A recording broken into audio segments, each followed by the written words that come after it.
Hi guys, welcome back to my channel. If you're new here, my name is Sky and I make minimalist style, beauty and lifestyle content from here in Lagos, Nigeria. In today's video, I wanted to talk about one video that I found here on YouTube. It's now gone viral, so YouTube recommended it to me. It's by a creator named Stephanie. Her channel is It's Steph Co. I'm going to leave it here on the screen and as well as the description box, so you go check it out.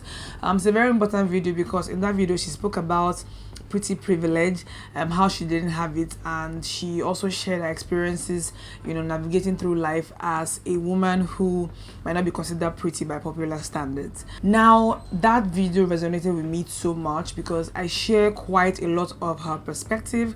I'm also someone whose looks might not be on the conventional side in terms of what people consider pretty. I'm in no way unattractive, obviously. Like, I know I am not unattractive, at least I don't believe so.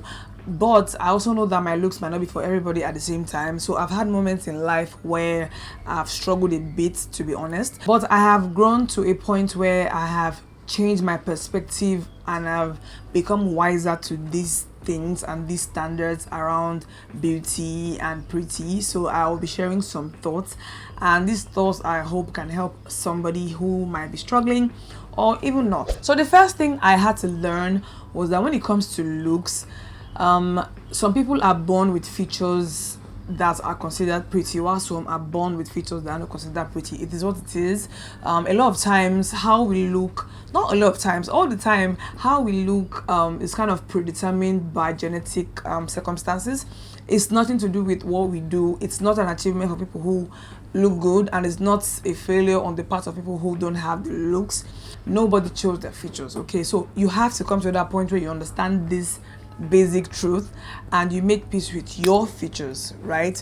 You did not cause the way you look, you didn't create yourself, you didn't build yourself, you didn't give birth to yourself, all right? So you have to make peace with the fact that looks are just genetic coincidences, really, nothing more, nothing less. So unfortunately, the world we live in values looks and aesthetics so much, sometimes so much more than anything else.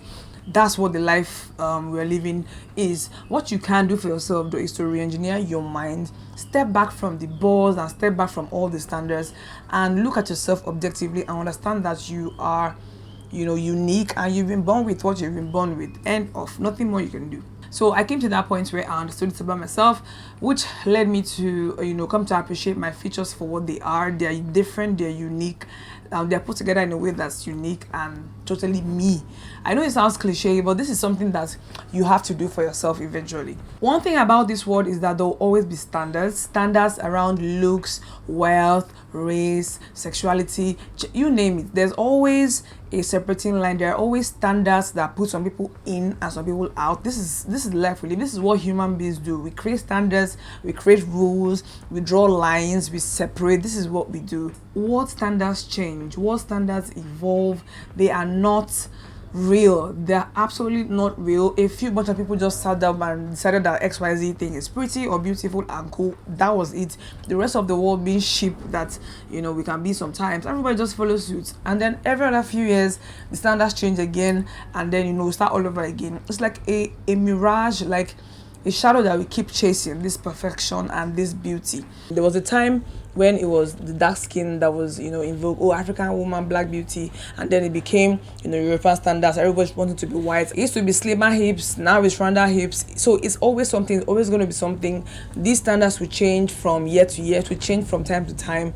Don't kill yourself over what standard. There's always going to be standards. I'm sorry to say, it's never going to change. There's never going to be a time when everybody's looks and how everybody is will be globally accepted as okay. There's always going to be something to separate people from the other people. Okay, that's the life we're living. Personally, I believe that everybody has something about them or in them that is very unique, that is beautiful, and that is very, very them, right? One thing I advise is for you to find that thing. Find your one thing, find your pretty, and stick to it, right? It could be your height, it could be your legs, it could be your eyes, how you speak, your brain, whatever. It could be something about you that is unique and is beautiful and is positive, and you can then build on that. You know how sometimes some people are not exactly beautiful. Like if you break apart their features, you find that they're not exactly, you know, pretty per se, but somehow they're very attractive and they just catch your eyes and catch your attention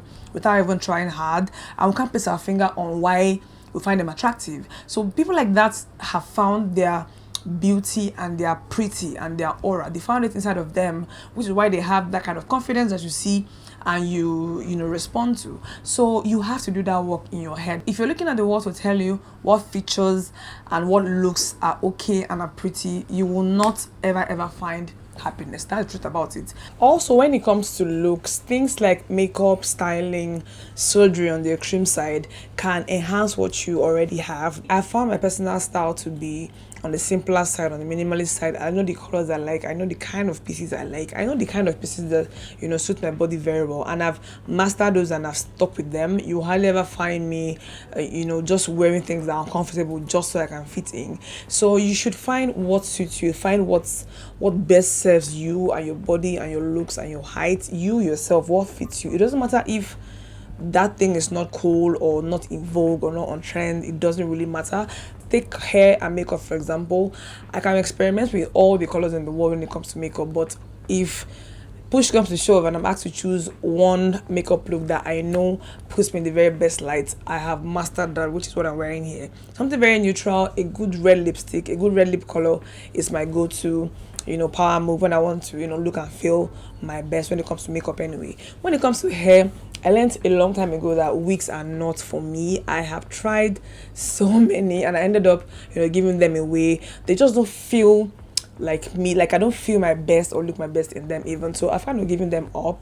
Braids are my favorite hairstyle. I love braids. I wear them all the time. They suit me the best. They make me feel my best. So the moment I've put all of these things together, I know I'm feeling my best, I'm looking my best, and I've done my best, and I feel strong and clean and healthy. Nobody can tell me anything. There's no need crying over what you can't control, like your features. There's no need listening to, you know, what the world says is the standard. You have to look this way, you have to buy this, you have to be this, because there's always going to be something you don't have. There's always going to be something that excludes you, while some other things will include you. There's always going to be something. So it's best you just find your own standards, your own pretty, your own beautiful. Find it. It sounds cliche, I know, but that's really the only way you can navigate, because it's hard, and it's going to even get harder if you keep chasing this idea of perfection, as the world says. Things like dating and relationships, of course, will take a little bit more finessing on your part. Unfortunately, that's what the world we're living in is.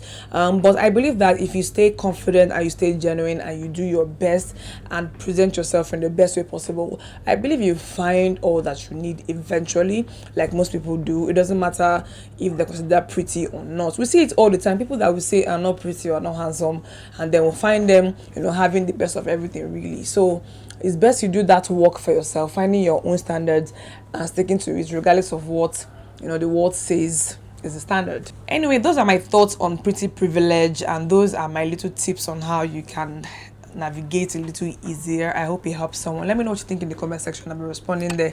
Give this video a thumbs up and subscribe in case you haven't. I'm going to see you in my next video. Bye.